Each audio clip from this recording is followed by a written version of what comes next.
Hello and welcome to another CAN diagnostic video. In today's riveting episode we have got a 2010 Mercedes-Benz Atego with the flashing engine light down here, as we can see, and up here these segregated blue lines is the Adblue. According to driver, it's not used any Adblue at all in the last 10,000 kilometres. It was stood for about 6-7 weeks with all this virus lot going down, and then in the space of 2 weeks he's done nearly 10 k's and it's not used a single drop of Adblue. So at first guess I would say that the Adblue system is blocked up somewhere. The Adblue tends to crystallise over time, but obviously we test, don't guess. So we'll go to Eccentric and see what we can find here. So go truck, need to find Atego 967. I don't know which variation that is, so go straight down to the bottom.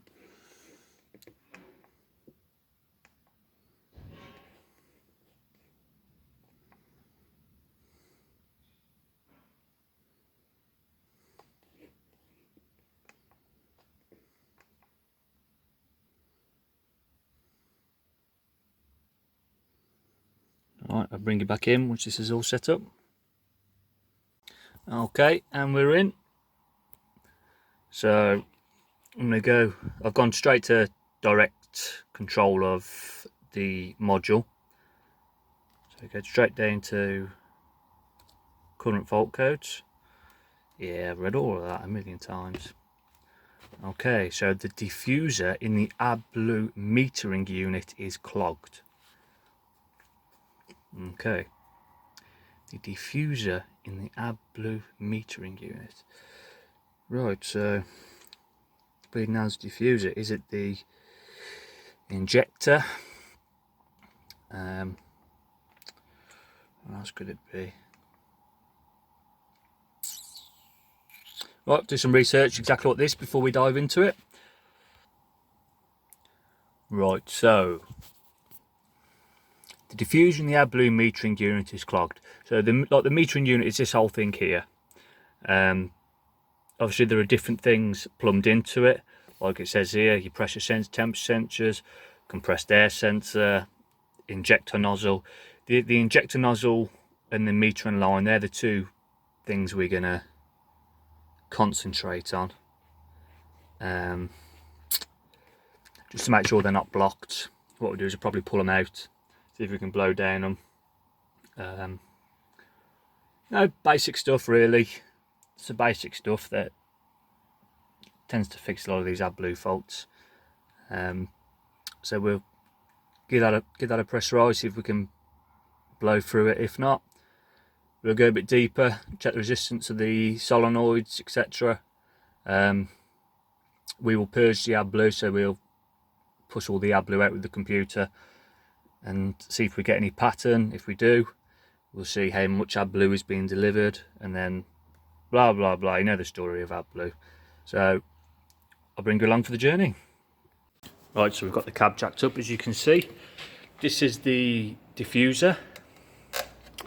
So I'm not going to pretend I know exactly what everything is and exactly how it works, because truth be known, I don't. I think this is the first Mercedes Adblue system I've worked on, to be honest with you. It's mainly Ivecos, Volvos, DAFs especially, Scanias, not particularly Merc. So, like I said, I know you've got your pressure sensors, temperature sensors up there, and then this looks like your pipe. It comes into the exhaust, so this is where the Adblue's final exit is, into the exhaust system. Now where that is done from, whether it's through here, I think the Adblue, looks like the Adblue comes down, and then there must be the solenoid in here that actuates and injects it. Not 100%, so don't take that as gospel. But what I'm going to do is I'm going to take this off. I'll take this pipe off and see what the situation is, see if there's any Adblue coming out. Okay, so I've taken the pipe off, as you can see. Just a little pipe from there to there. Little biddly thing, that's free. I've taken the pipe off from the pump. And there's a little bit there, but there's nothing special. This pipe here is air. This is the air supply. I don't think that's working properly, but according to the computer, there is pressure there.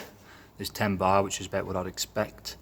So I'm just going to purge the pump, and just see if we have any Adblue coming out. And that's just the return, but I don't think it is.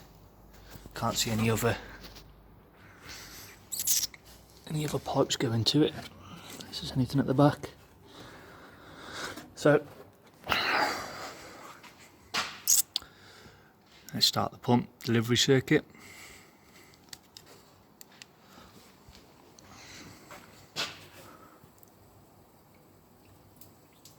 Okay, so we're getting Adblue up. Let's push that back on. Let's see if we get any drip at the bottom.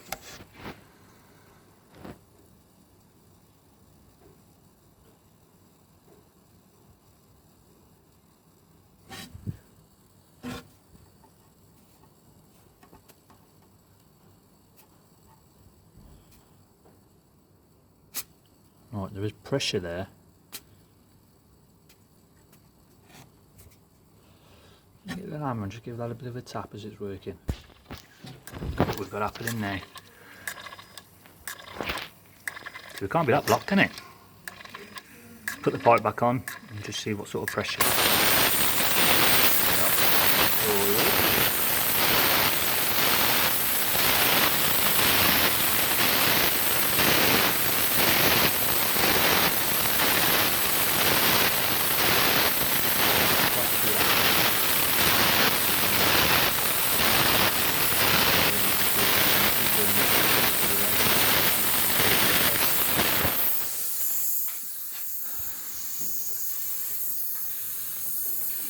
So just going to wait for that to finish. I'll see at the end of it, see what it looks like. Right, so that test passed pretty well. What I've done also is I've taken this is the injector, this is the Adblue injector. I've taken this out of the turbo housing, and the spray pattern is fine, so this isn't blocked either. So we are looking at the minute at a diffuser, which is this thing here, or it's a plunger in here. So I'm just thinking the best way to go about this, I'm going to flush it a couple more times, I think. I'll give you a quick show of the spray pattern, and then after that I'm going to see if I can clear the faults, just in the small hope that we have unblocked whatever may have been blocking up, and if not, then we'll have to take the whole unit off and take the diffuser out and see if that's the plunger sticking.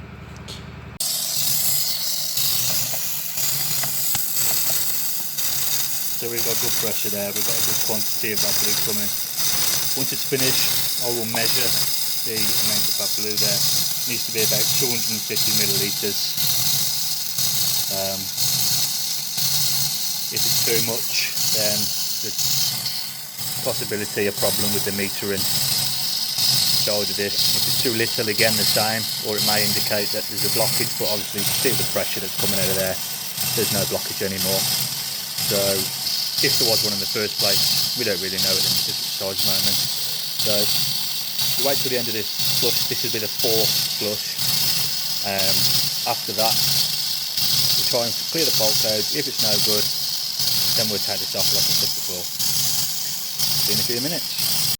Right, so it hasn't taken the code away. So what we'll do is take it apart and see if we can find anything that's sticking. We know there's plenty of air pressure getting through it. We know there's Adblue being delivered. It's just, is there too much air pressure? Is there too much pressure? That I don't know. It's a precise second. It all looks fine to me, to be honest. But we'll take it off, see if we can find anything on the bench when it's stripped apart. Okay, so we've got it stripped apart. This is the diffuser. This is the one that the computer's saying is buggered. Here we have the meter and valve. And the pressure sensors, temperature sensor, and the air supply sensor. Can you see? I don't know if you can be able to see that. Maybe if I turn.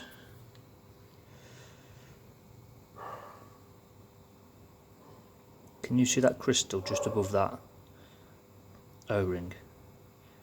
That's what I mean by it crystallises, and then that gets clogged up in all these little holes and it buggers it. So I'm going to order a replacement one of these and see where we go from that. I couldn't find the resistance spec for it. I'll put the air meter across it anyway, just to see what it's like, and then compare that with the new one, I think. But obviously that's going to take a couple of days to come, so see you in a few days. Well, it's just about 3 weeks later, finally get the parts. This is the diffusing part. Literally 3 torques, pulls out. Out comes the old one.